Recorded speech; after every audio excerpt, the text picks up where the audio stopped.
sorry, yeah.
questions.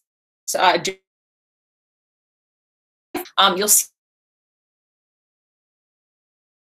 screen that says addresses GOGL/slides/DC5K2D. And we'll get started in just a few minutes.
Okay, we'll get started with our webinar. Good afternoon, or good morning, good evening, if that's when you're watching the webinar.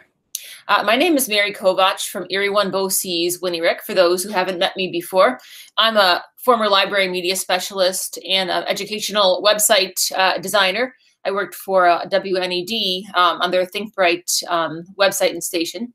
If you have any questions during this live presentation, you'll see at the top of my slide here, it says ask a question at goo.gl/slides/DC5K2D. And if you're watching the recording, there's actually a place within our online course platform where you can ask a question. So again, if you're watching this as a recording, you would go into the course topics, and then right under where it says webinar video, you'll see a link for Google Research Tools questions. So in here, if you have a question, you can click start a new thread, and I should be able to get back to you within a day or so with answers to those questions. Okay, so today we'll be talking about Google tools for the research process. So this can include anything from extensions for just the Chrome browser to add-ins for tools like Google Docs.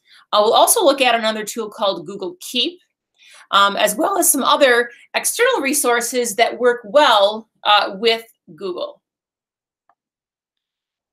And so speaking of that, the first resource that we'll look at is Gale databases. And a nice feature that they've incorporated in the past few years is that it has Google integration, meaning that you can sign in with your Google account, and then anything that you want to save, you can send right to your Google Drive as long as you're signed in with Google. Another option is if you're someone who uses Google Classroom, you have that option as well to click on a classroom icon, and any articles that you think might be something you want to discuss with students, let's say either in a discussion through Classroom or face-to-face, you can send that article right out to them. And we'll look at some other great features of the Gale database articles that are there for anybody. Those include things like listening to a full text for those students who may be struggling readers, or for students who are English language learners. And also a nice tool sometimes to help students who are English language learners is to use the Translate tool as well. And the kinds of databases that are available range from anything to mid-upper elementary through a database called Kids InfoBits, all the way up to databases that commencement, high school, and college level might want to use. So to access the Gale databases, in this presentation, which you will also have access to, you can click on this link. This is for our Erie One BOCES school library system. You actually may have a similar link through your school library system. So if you're in Orleans Niagara, if you're in Erie Two BOCES, you may have similar links or links through your own school district library media center pages. The other option for those who don't have that, really any New York State residents can get to the databases by clicking on Novel New York. And what it does is, it might take a second, but it tries to find your IP address, to find your location, to know that you're a New York State resident or somebody who's in New York State right now using the databases. Usually you don't need a password. If you do, the password would be EmpireLink, which is on the slide here. So if I go to Novel New York and get through this way, I could click where it says search the Novel New York databases now. Okay, and so then from here, I could click on a different category. I can also browse New York State newspapers, which is kind of nice. Sometimes you can only get so many free Buffalo News articles or other newspapers in the state, so you can actually find back issues of articles from Buffalo News, from other newspapers around New York State. Okay, so you see that one that they have linked under here is the Kids InfoBits.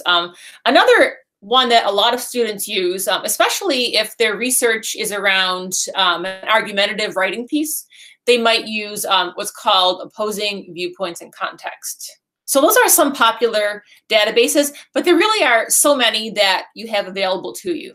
So I'm just going to kind of show you the strategies that you would use to incorporate these databases with your Google account.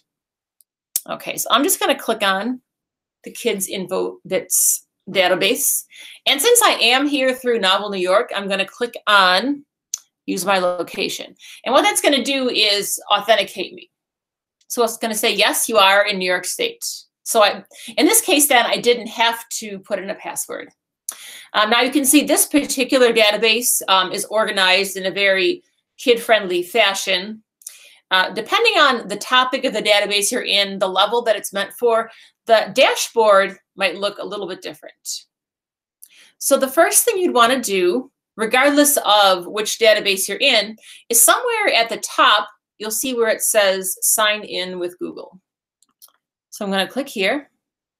Okay, and since I was already logged in to my Google Chrome browser, it brought that information right in. If you're not already logged into your Chrome browser, it might actually ask you to sign in with your Google login. Okay, so now I'm going to click on a topic.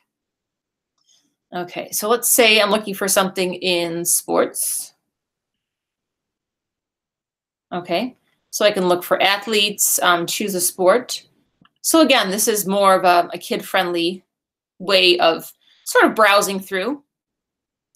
And you see they have a number of athletes here. So one way is students can browse through the database, through the topics, or you have the option up here to either do a basic search, put in a search term, or do an advanced search. And sometimes why I like to do advanced search is if you are finding articles that you're going to share with students,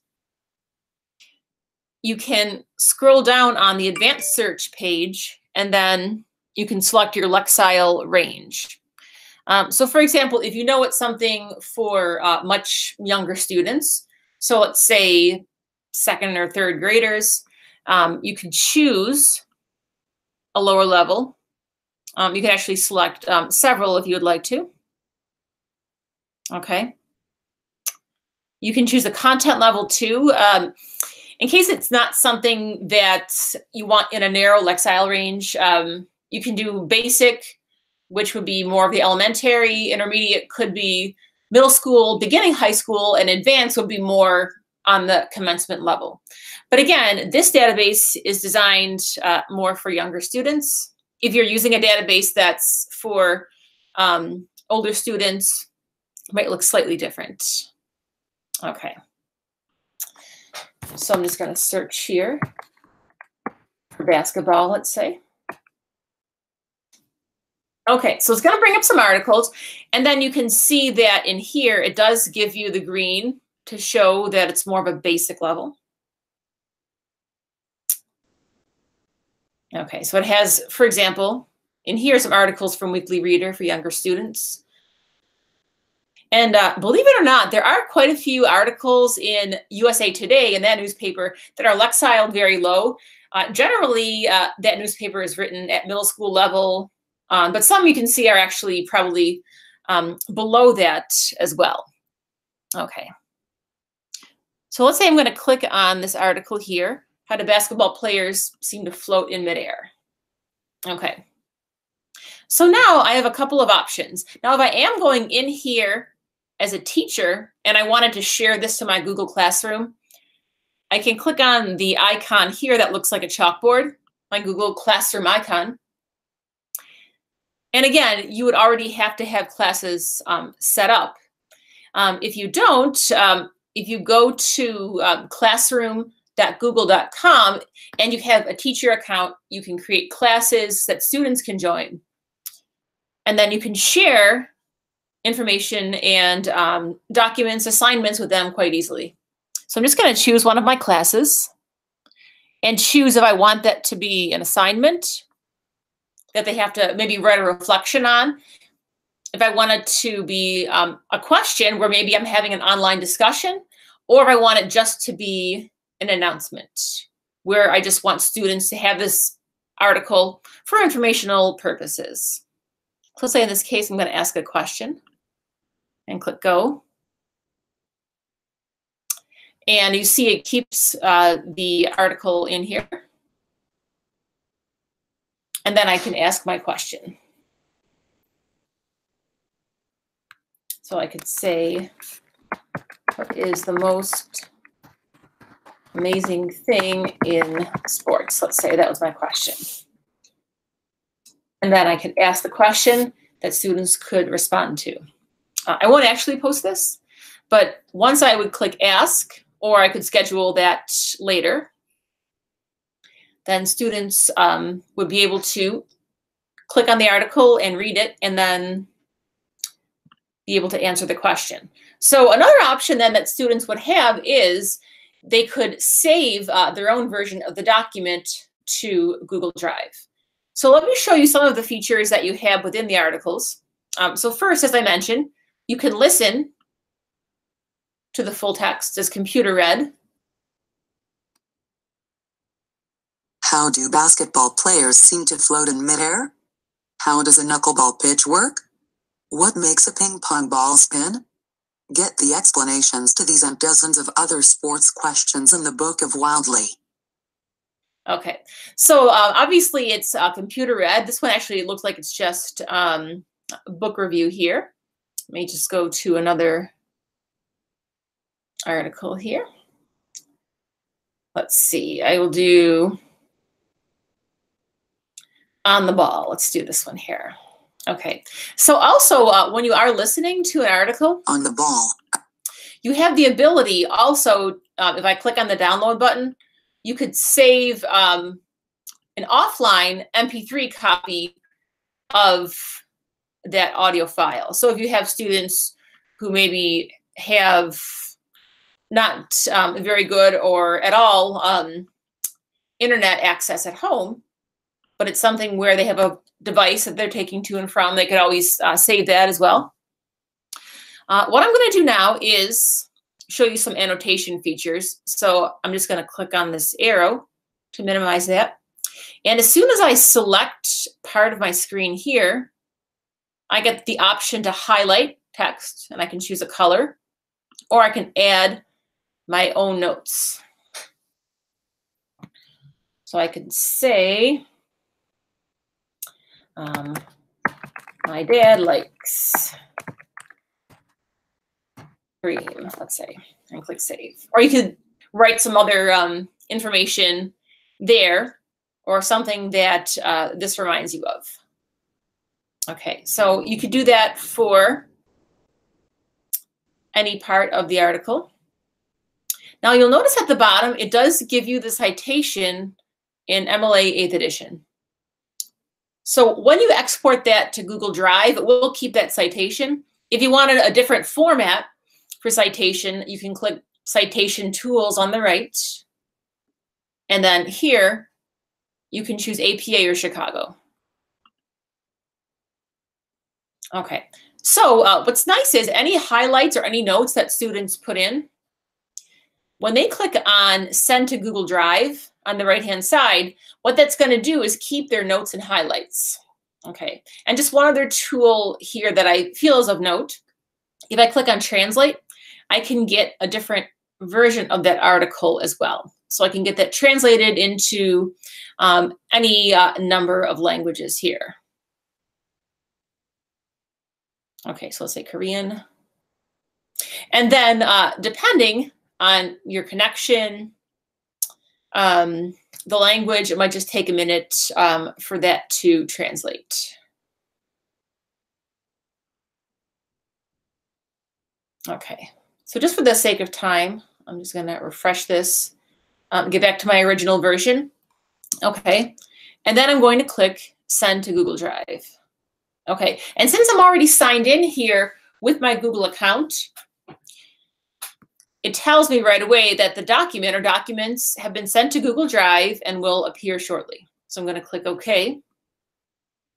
And so the way this works then is if I go back to my Google Drive, it's going to create a separate folder in your Google Drive for any of the databases that you use. Okay, so for example, I have an orange folder for environmental studies, an orange folder for Erie One eBooks. These are different Gale databases that I have available. So the same thing for General OneFile. And here is my kids info bits. So I'm just going to double click on that orange folder. And these are any of the articles that I've saved here. Okay, so I'm going to double click on my On the Ball article. And it saves it as a Google Doc. Okay, so you can see that it brought over anything that I highlighted. And of course, students could continue to highlight by using the native highlighter in Google. They could click here to add comments if they wanted to add notes. Any of the notes that they added while they were in the Gale database, though, will show up at the bottom of the screen. But notice as well that they did bring over that source citation in the format that I selected. Okay, and as I mentioned, Gale really has our articles, databases at any student's level. Well, possibly not kindergarten, first grade students who are just emergent readers. Although there are some things in here that maybe with some support, especially the audio, even the youngest students, all the way up to getting ready for college, would be able to use. Okay, so the next feature I'll talk about is right within Google Docs. And this is something that is available from any Google Doc that you create or any Google Docs that you already have created. Okay, so what you would do is click on this Explore icon, which is usually found in the lower right corner of any Google Doc or in the bottom right corner of Google Slides as well. The other option is you can go to the Tools menu and then from there choose Explore. Okay, and then what happens is you get a right-hand sidebar where sometimes it will pick up certain keywords within your article or your text and bring up some related searches, images. Sometimes you may actually have to select some text and then you can choose to explore based on the text that you select. Okay, so I'm going to show you this option from my Kids Infobits article here. Okay, so you'll notice that in the lower right corner, if I kind of mouse over that little gray icon, it says Explore. I can either access it there or I can click on my Tools menu and click Explore. Okay, now notice that it is picking up that this article mentions Kareem Abdul-Jabbar. Okay, so sometimes if students are, let's say, writing a paper, if it's an article that they found, this might kind of help to give them an extra step toward some other useful search results. Okay, so let's say now I do want to click on Kareem Abdul-Jabbar. And you can see it gives me some background information about him. So in case students didn't know who he was or wanted to know more about him, they could bring up a side window here with more information. And also there are some further web results here. So I could click on Kareem Abdul-Jabbar stats, and then it's going to bring me out to an external website. So let's say students did use some information from here and you wanted them to cite their source. You are able to, let's say, wherever they may have typed that information, you can kind of mouse over that web result and you'll see a little quotation mark. They can click there and it's going to cite it as a footnote. Okay, so it says number 1 here, and then at the bottom of that page, it's going to give me that citation. Okay, so similar results for that. If I click on images, it's going to give me some images of Kareem. Okay, so let's say, and of course, you want to make sure it's really of him and not just maybe a picture that has several different players in there. Okay, so let's say in here, I wanted to put this picture. If I kind of mouse over and I click the plus here in the upper right, it's going to insert the image. Okay, and what's nice about that too is students probably should still cite this as part of a full citation, but what happens is it brings over the source of the picture. So whereas in some other contexts, students are just copying and pasting images in, and they don't necessarily remember where the images came from. At least here, if they don't the link for that image and where it was found. Okay, and then on here on this page, they can find the terms of use. So for example, this one is public domain, which would be okay. Without any citation, but still good practice for students to always cite their images. Okay, so another option would be, let's say I don't know who this Daniel Boulger is. I'm going to select his name and I can right click and then I can explore. Okay. So I click web. Okay.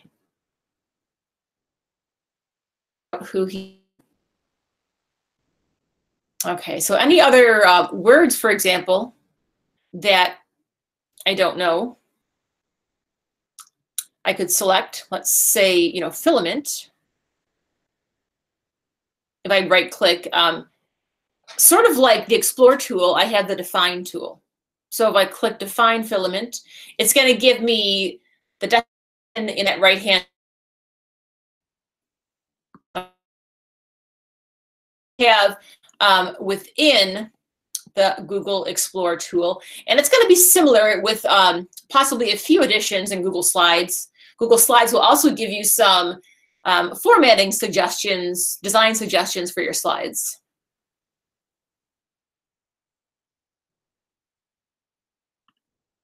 Okay. So as we were looking at the citation tools within Google Explore, although it does have the footnotes, it doesn't have a tool to create a full works cited. So some tools you may want to use to help students with that include an add-on called EasyBib. So some of you may have used EasyBib before as its own paid website. They also have a free add-on for Google Docs, which I think offers some great features, especially for a free tool. So if you wanted to install this to use with your own Google Docs, you could either click on the link from my presentation here,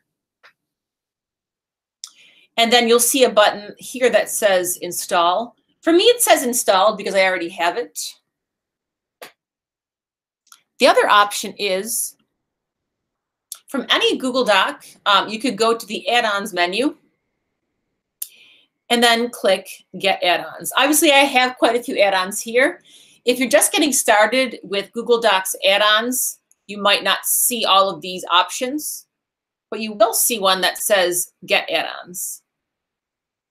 Okay. And usually EasyBib is one of the first ones that pop up. If it doesn't for some reason, you can just click in this search box here and you can search for EasyBib. Okay. Now mine says managed because I already have it added on. But again, for you, you can click here. It would say that it's a free add-on, and then you could add that for free. Okay, so with EasyBib, once you add it on, no matter what Google Doc you go to, if you go back to your add-ons menu, you're going to see Easy Bibliography Creator. Okay, so now I'm going to click Manage Bibliography. So the nice thing too is you can search for a book by ISBN number. So let me see if I can find a book here that I can put in. All right. So I just grabbed a copy of my book, The Help by Kathryn Stockett. So I'm just going to type in the ISBN number of that.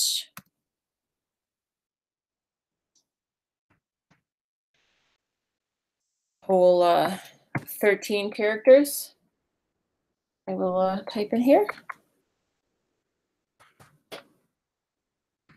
Okay, so you can certainly put in a title, but sometimes to narrow your results to just what you want, you can put in that ISBN number and click search. Okay. So now it has some different versions here. So some versions might be the book club version, might be the original book, The Help. So let's say this is the result that I want. I'm going to click select. Okay. And then it's going to add it to kind of my running bibliography for this particular document. Okay. And if I wanted a different style format, I can click on the drop down here.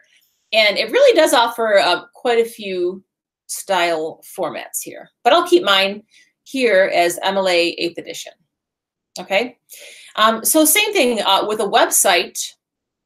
I could actually just copy, right click and copy the address. And then I'm going to go back to my doc here,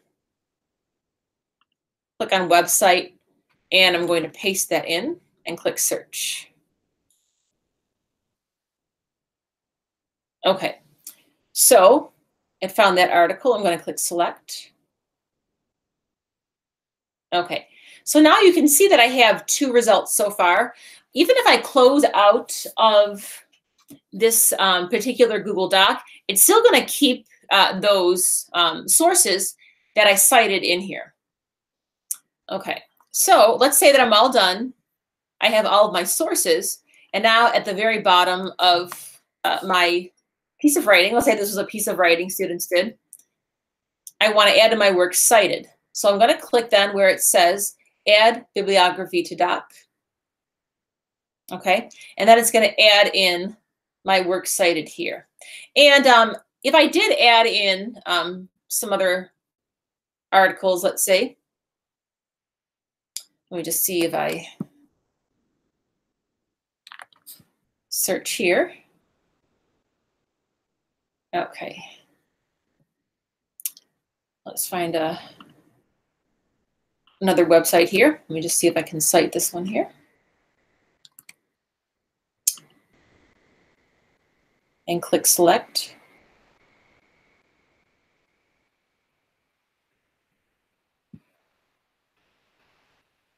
Okay, so now I scroll to the bottom here. And then I could always update that bibliography here. Okay, and then it's just going to, when I click add bibliography to doc, it's just going to add in that one extra resource there. And you can see that it's actually putting them in the alphabetical order that they should be in. So kind of a nice add-on that you can use right within Google Docs. Okay, I'm just going to check again here to see if there are any questions from the Google Slides live link here. Okay, so a similar tool outside of Google Docs, but that you can use within your Google Chrome browser. Let's say students are finding websites to use for research, is called Apogee 2. So let me just click on that link here. So to kind of get to it here. Yeah, kind of tough to get the link here. Let me just actually find it in the web store here. So again, the link is in the presentation. Or if you go to the Chrome Web Store, you can find it under extensions as well. Okay, so mine says rate it because I already have it added on, but yours would say add to Chrome. Okay, and so then once you do, what's going to happen is you'll see a little triangle icon. It's a little red and white triangle. So now, if I wanted to get a citation, let's say for a website that I was reading for research, I could click on that icon, the Apogee 2 icon in my address bar. Okay, and what's nice too is it's going to give you what they call a credibility score. So again, if it's something where you want students to look at the factors of a reliable website, this may not be completely accurate because it's automated, but kind of gives them an idea based on whether there's an author, whether it's current, whether it's from a reputable source, some of those factors. So you can see that it brought in my citation.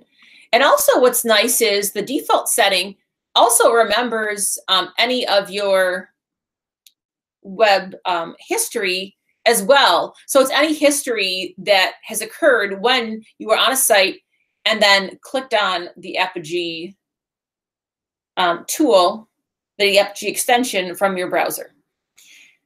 Okay, so also when I click here, I can click on the gear icon to control what I see. Okay, so if I don't want that credibility score to show, I can deselect it. Sometimes it will show you some tips. There are also some other citation options that you can choose. So you can choose MLA 8, APA, or BibTeX. And it does tell you that while more recent versions of MLA don't necessarily include the URL, some teachers still require it, I think, which is why they keep this as the default for that particular extension. Okay, so this is an example of an extension for the Google Chrome browser. So again, you would have to be in the Google Chrome browser. And usually the way that I search for new extensions, if I don't already have the link, is when I go to a new tab in my Google Chrome. I'm going to click on Apps near the upper left, and then go to Web Store. So there really are any number of great apps. I know some people like to use Grammarly for their grammar.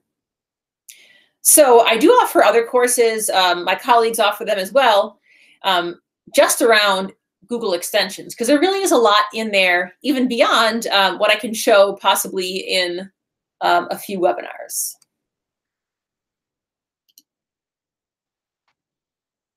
Okay.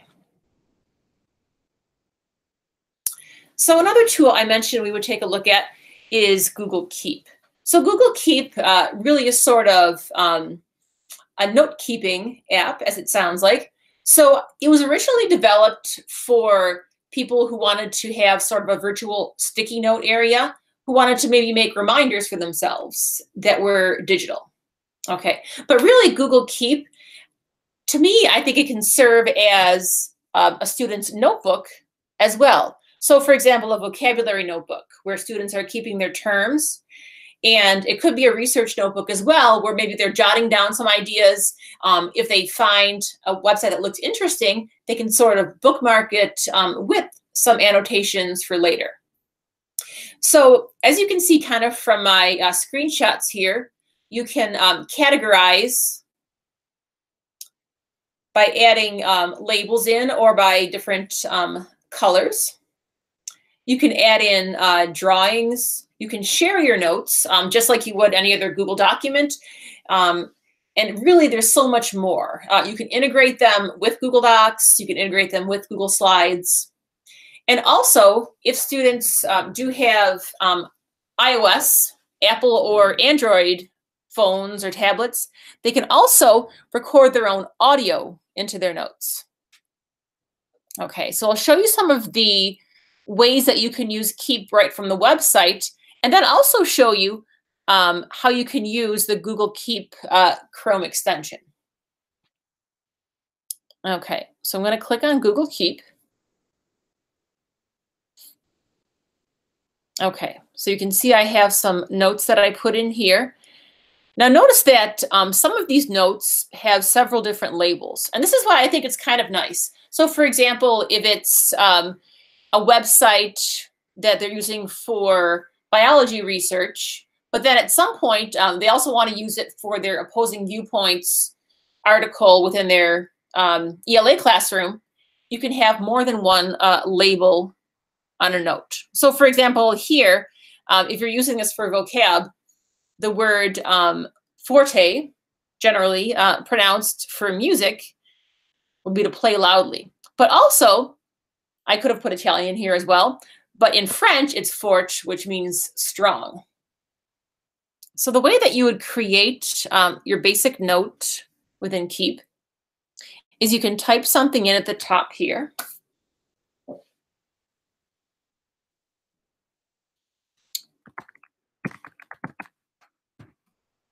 Let's say bipartisan was my word. Oh, actually, I might want to put that in the title here.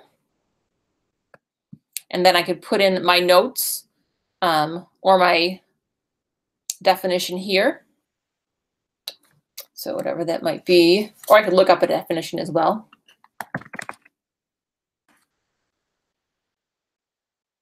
Okay, and again, I could find sort of an article or a picture that maybe represents that.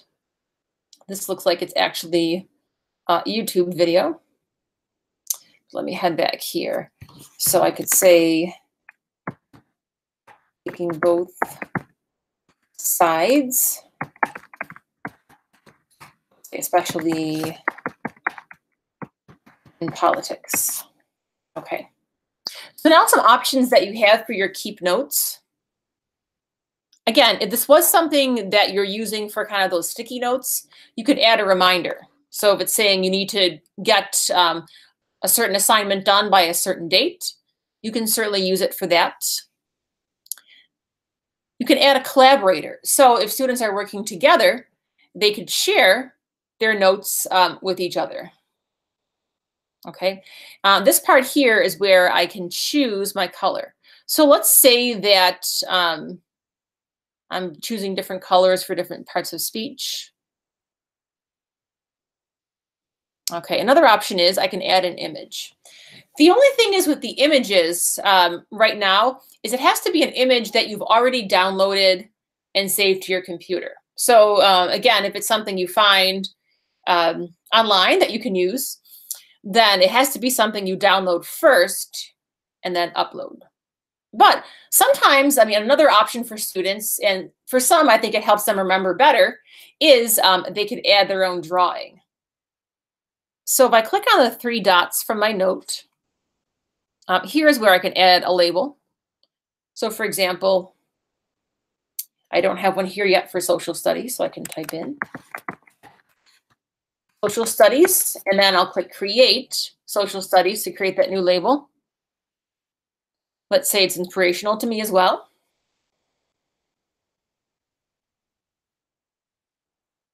Okay, and so then I've added it to those 2 labels, which then the labels are going to show up on the left-hand side. So again, now if I click on social studies, it's only going to bring up those labels that are part of that social studies. But again, you can have a note in several different categories. So now you can see I also have that in my inspiration, and I have some other notes in there. So kind of better than file folders, I think, because you can have different, let's say, articles from the web, different terms, really have them in separate folders or sections of a notebook. And if I want to go back to seeing all of my notes, I'm just going to click Notes near the upper left here.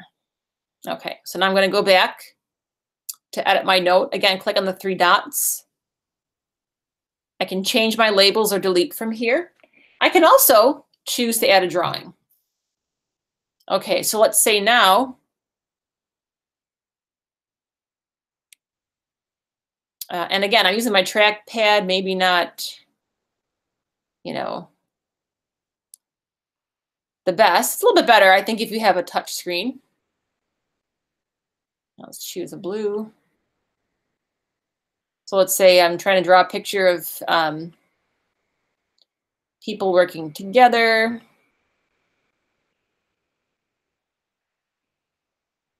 Whatever might bring to mind for students that particular term, let's say. Okay, sort of, maybe the idea. There's some other tools too that you can use, different backgrounds, different settings, thicknesses for the pens and such. Okay. If they want to, they can download that drawing. Undo and redo if they mess up. Otherwise, I'm just going to click the back arrow, and then my drawings show up. Now, another tool they have then is from the drawings, if there was text that I had drawn in here with my finger, it would try to recognize that handwritten text and save that as a text box. Okay. So another option you have, this button here is if you wanted to archive it, take it out of your active notes. But if I click back on my 3 dots, I can copy that to a new Google Doc.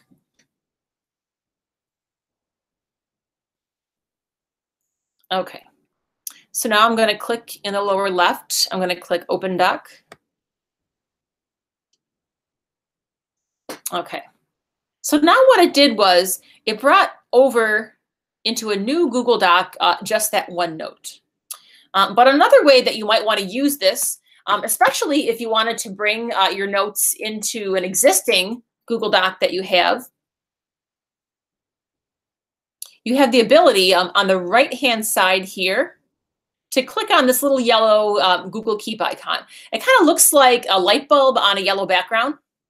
And that's going to be on the right-hand side of any Google Doc that you have. Okay, so I'm going to click on that little yellow keep icon. Okay, and then I can actually choose to add any of my notes to the document. So I can either scroll through, I can click and drag, or kind of mouse over the upper right and click Add to Document. I could even, if I scroll to the top, choose to add a new note right from here. So again, you can either create a whole new document for that Google Keep note, or you can add them to an existing document by clicking on that little keep icon on the right-hand side and getting that right-hand sidebar. Kind of similar to what you have with Google Explorer. Okay, so the other option that you have with Google Keep is the Google Keep Chrome extension. So again, this is another example, kind of like Apogee 2, of an extension that you can use for Google Chrome. Mine says remove from Chrome. Yours would say add to Chrome if you don't already have that. So what this lets me do is, let's say I'm going to go to this website here, and I wanted to, let's say, select this text that I want to put into my Google Keep notes. I'm just going to right-click on here. And now in my right-click options, once I install that extension, I have the ability to save that selection to Google Keep. So let's say that students are reading a web-based article and they just wanted to remember a certain quote or highlight a certain section to save into their notes. I'm going to select it, right-click, and then choose Save Selection to Keep. Okay, so it will tell you up here that it's saved. And what's nice is it brings in the site as well. So now when I go out to my Google Keep here, you'll see that it brought in the link, so it's ready for students to put into their citations. And then below that, any of the text that I had selected, it puts right into the note. And then any of those other strategies that I showed you for Keep, you could use with that note. Again, just some other ways to keep students honest with their research without hindering them when they get some inspiration or they find something that they think would be useful. Okay, let me just see if there's any other questions right now for the live session. Okay, so the last resource within Google that we'll look at today is Google Forms. Now, many of you may think of Google Forms as something for assessment. And actually, that is a webinar that I've offered in the past, is using Google Forms for student assessment, because there is an option to turn Google Forms into a quiz. But really, if students have Google accounts, they are able to create their own Google Forms and possibly use that as research for, let's say, an argumentative piece of writing or other piece of writing. So for example, if they wanted to survey the student body. And the example that I have here that I've used in some courses before is a school lunch survey. So let's say that they're writing an article about how they think school lunches should be improved. Let's say that this is then the survey they're taking. They could view some. What's going on? You're getting ready to try some natural snacks and see how they taste as adults. You're watching school lunch. So then you could have some kind of catch videos to pique interest within there. I apologize in advance It looks like a big pizza surrounded by corn. Oh boy. So some videos, school lunches as adults, school lunches from around the world. And these are actually just YouTube videos that you can search for right from forms. That's just something that's maybe something to add some interest for students if they're creating forms and sharing. But then you have options such as putting in multiple choice questions or multiple select, which is where they can select any of the lunches they've tried. Okay, so turkey slop, I like. Salad's okay. Grilled cheese, obviously. They can also add in an other category. They can add in something such as a Likert scale. And then also some free text areas. So if they wanted to have as evidence for an argumentative writing piece, some personal experiences, some statistics. Personal experiences could be where students type it in this free text area, or using some stats from other types of Google Forms questions. Okay, so for those of you who haven't created Google Forms before, there's a couple of different ways that you or students could get started with that. Okay, so really the easiest way is if you're in a new browser window or tab and you're already logged into your Google account, just type in forms.new. And this is something that's fairly recent that they've added. You can do docs.new, slides.new. So just typing in forms.new and clicking enter starts a new form. The other ways that you can create a form, again, when you first go to your Chrome browser or on several other pages, you might see in the upper right here your app launcher. A lot of times I'll call this a waffle because it kind of looks like a waffle, and a lot of things seem to have food names these days for website navigation. So also you should be able to click on your waffle and then click more, and then you should see forms from here. Okay, so either that way, and then from here, you would just click on the plus to start a new blank form. Similarly, if you're already in your Google Drive, you could click New, go to More, and then Google Forms. Just bear in mind that if you're already in a folder, so for example, if I'm in the Kids InfoBits folder already, and I click on New, More, and then choose Google Forms, that form is going to go into my Kids InfoBits folder. And of course, I could always move it later. If I wanted it to go just into my main drive or a different folder, I would just have to select my drive or whichever folder I would want that to go into. Okay. Okay, so let's say here I'm doing, let's say, school sports survey. Okay, and now once I type the title here, in the upper left, if I click where it says untitled form, it's going to put that as the title of my document, which then will make it a little bit easier to find if you're in your Google Drive.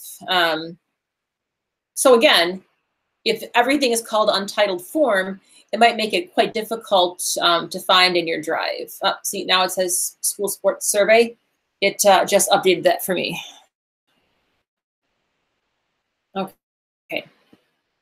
So now I could say, please fill out this survey to let me know which sports you are interested in. Thanks. So let's say that this was an argumentative piece about offerings for sports for girls, for example. I could type in a question here. I could say, what is your grade level? Now, notice sometimes, actually, this is kind of a smart feature of Google Forms. I said, what is your grade level? and it suggested, based on what I typed, freshman, sophomore, junior, senior. So I am just going to, instead of typing them all in, click Add All. And I can also add an option for Add Other if I wanted to. Okay. And if I want to make this question required, I can click in the lower right corner here. If I want to delete the question, I can click the trash can. If I want to duplicate the question, sometimes you might have similar questions, just maybe slightly different wording. In those cases, you might want to actually duplicate the question instead of reinventing the whole wheel, typing in every possible option again.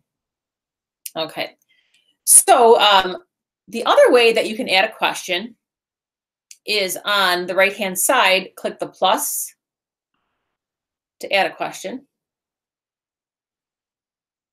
Okay, so by default, it has multiple choice. Depending on what you type for the question, it might actually suggest a question type for you. In this case, I'm going to click checkboxes.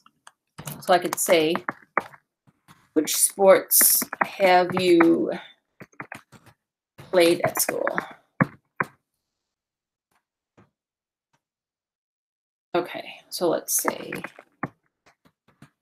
basketball, swimming, and I could type in as many as I could think of here: gymnastics,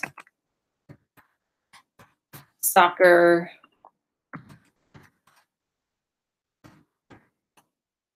as many as I would want to type in there. Now, also you have the option either for the question itself or for the possible answers. If I kind of mouse over to the right, I'll see that little mountain icon if I want to add an image.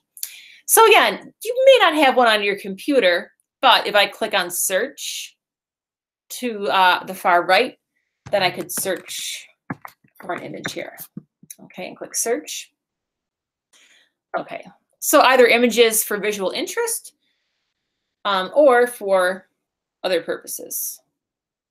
Okay, and then if I didn't want that anymore, I can click on the X that's in the upper right corner. Okay, so the difference between a multiple choice and checkbox: multiple choice, you're choosing just one answer. Same with drop down. Checkboxes is if it's a check all that apply option. Okay, and let's say I'll add one more question here. I'll do checkboxes. Which of these sports would you participate in if offered as a girls team? Okay, so they would be interested in having their own football team or wrestling or whatever it might be. You could type in the options here. Okay, so any sports maybe that weren't already offered for girls. So I could say football, or I could say football tackle, or here I could say football flag, hockey, whatever the sports might be. Okay, and I'll make that required as well. You have more options if you click on the three dots here. If you wanted to shuffle the option order, so then football wouldn't always be the first one. If you wanted to randomize it, students could do that too. If they're thinking, oh, people are just kind of clicking the first thing. If they want, let's say, more valid results. Okay, so I'll just add in one other question type here. Click on the plus. And I could do, for example, here, short answer. What other sports would you participate in that are not already offered or, say, listed above? Okay. And so again, if students are using this to gain some research, either some personal anecdotes, some stats to support, let's say, their viewpoint, their argumentative piece that certain sports should be available for females. It helps to have kind of a personal experience question. But this one I won't make required because maybe someone who's taking the survey doesn't have something else to add to it. Okay, so some other options that you have, you can add in YouTube videos. You can add in some text or images by clicking on the icons on the side here. Okay, so back to my form here. So the text option is just if I wanted to add in some text. If I needed to change the order. So I'm just going to call this section Other Sports. And I can add in some additional information. So you can add in some blocks of text that aren't necessarily questions. And that would be the T right here. Again, if I wanted to add in an image that's not part of the question, just kind of a general image into the survey, I could search for an image here.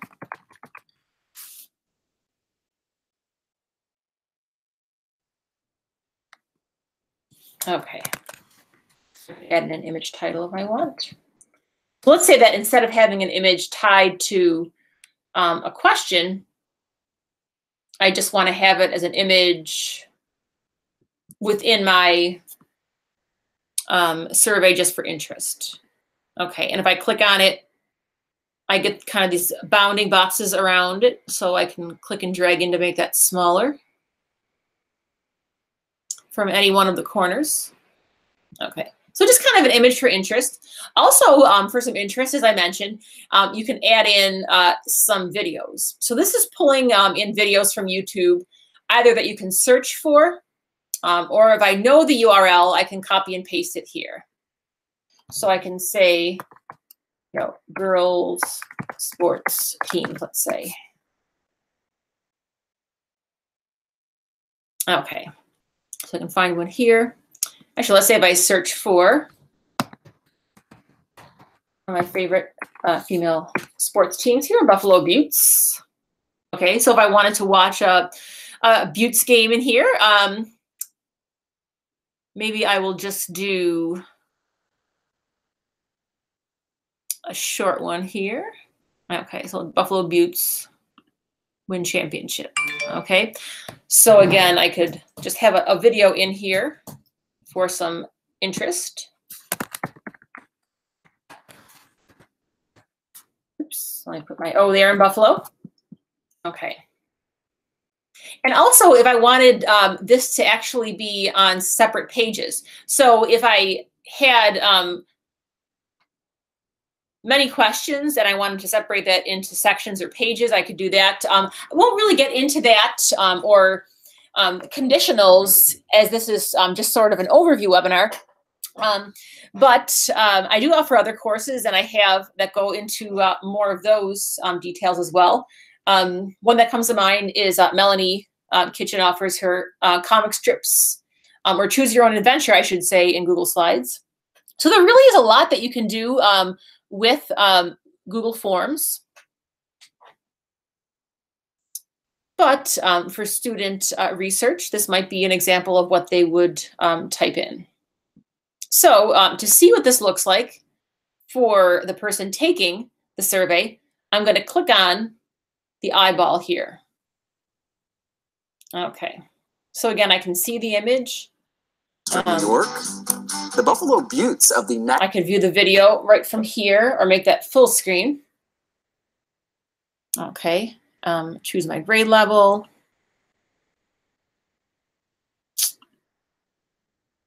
And here I don't have to put something in, I can submit. Okay. Now, if students are within their school domain, keep in mind, if I click on the settings gear near the upper right, by default, it's probably restricted just to users in that district. So if they are sending it out to